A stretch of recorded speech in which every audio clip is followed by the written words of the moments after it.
Hi friends, ఈ వీడియోలో మనం రోజువారీ రాశి ఫలాలలో తులారాశి వారి గురించి తెలుసుకుందాం. అంతకన్నా ముందు చిన్న రిక్వెస్ట్ ఫ్రెండ్స్, ఈ వీడియో మొదటగా చూస్తున్నట్లయితే లైక్ చేయండి, షేర్ చేయండి, అలాగే సబ్స్క్రైబ్ చేయడం అసలు మర్చిపోవద్దు. మీ యొక్క సపోర్ట్ నాకు ఎంతో అవసరం. ఇక ఉద్యోగస్తులు ఎవరైతే ఉన్నారో వారు స్థిరమైన ఆలోచనలు చేయడం వలన బాగా కలిసి వస్తుంది.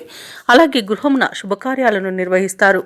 అవసరానికి చేతిలో ధనం నిల్వ ఉంటుంది. వృత్తి వ్యాపారాలలో ఎవరైతే ఉన్నారో వారికి గతం కంటే ఈ రోజు ఫలితాలు మెరుగ్గా ఉంటాయి. అలాగే ఉద్యోగస్తులు ఎవరైతే ఉన్నారో వారికి ప్రోత్సాహకరంగా వాతావరణం అనేది ఉంటుంది. చేపట్టిన వ్యవహారాలు సజావుగా సాగుతాయి. స్థిరాస్తి కొనుగోలు ప్రయత్నాలు ఎవరైతే చేస్తున్నారో అవి ఈరోజు ఫలిస్తాయని చెప్పవచ్చు. ఇక తులారాశి వారికి ఈరోజు మంచి అదృష్ట యోగం అనేది కనబడుతుంది. సంపూర్ణమైన ఆరోగ్యం సంప్రాప్తిస్తుంది. ధనాదాయం బాగుండడం వలన రుణాలను తీర్చుతారు. మాట తీరుతో అందరినీ ఆకట్టుకుంటారు. సోదరులతో మంచి మైత్రి అనేది కుదురుతుంది. ఇక వివాహ ప్రయత్నం చేస్తున్న వారు శుభవార్తను అందుకుంటారు. కోర్టు కేసులో కూడా అనుకూలమైన తీర్పు అనేది లభించవచ్చు. ఆభరణాలను కొనుగోలు చేస్తారు. వ్యవసాయదారులకు పంట లాభం అనేది కనబడుతుంది. అలాగే వ్యాపారస్తులకు వ్యాపారంలో లాభాలు అనేవి లభిస్తాయి. ఇక రాజకీయ నాయకులకు మంచి అనుకూలత అనేది ఉంది. ఇక ఎవరైతే షేర్ మార్కెట్లలో పెట్టుబడులు పెడుతున్నారో వారికి రెట్టింపు లాభాలు అనేవి లభిస్తాయి.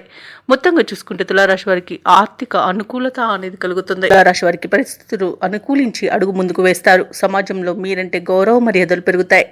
స్నేహితులను కలుసుకొని కష్టసుఖాలను విచారిస్తారు. మీ మనసులోని భావాలను ధైర్యంగా కుటుంబ సభ్యులకు తెలియజేయగలుగుతారు ఈరోజు. అలాగే భూములను, విలువైన ఆభరణాలను కొనుగోలు చేస్తారు. నిరుద్యోగులు ఎవరైతే ఉద్యోగ అన్వేషణలో ఉన్నారో వారి యొక్క ప్రయత్నాలు సఫలమవుతాయి. ఈరోజు ఏ కార్యక్రమం చేపట్టినా పూర్తి చేసే వరకు విశ్రమించారు.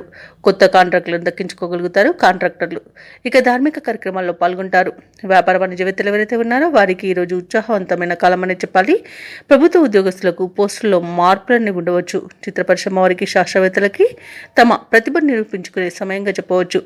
విద్యార్థులు అనుకున్న అవకాశాలను సాధిస్తారు. మహిళలకి నూతన ఉత్సాహంగా ఉంటుంది. తులారాశి వారికి అదృష్ట రంగు కాఫీ, ప్రతికూలమైన రంగు గులాబీ, అదృష్ట సంఖ్య 7. ఈరోజు తులారాశి వారు శ్రీరామ రక్ష స్తోత్రాలు పఠించడం వలన మంచి శుభ ఫలితాలను పొందుతారు. అలాగే పనులలో వచ్చే ఆటంకాలని తొలగించుకోగలుగుతారు.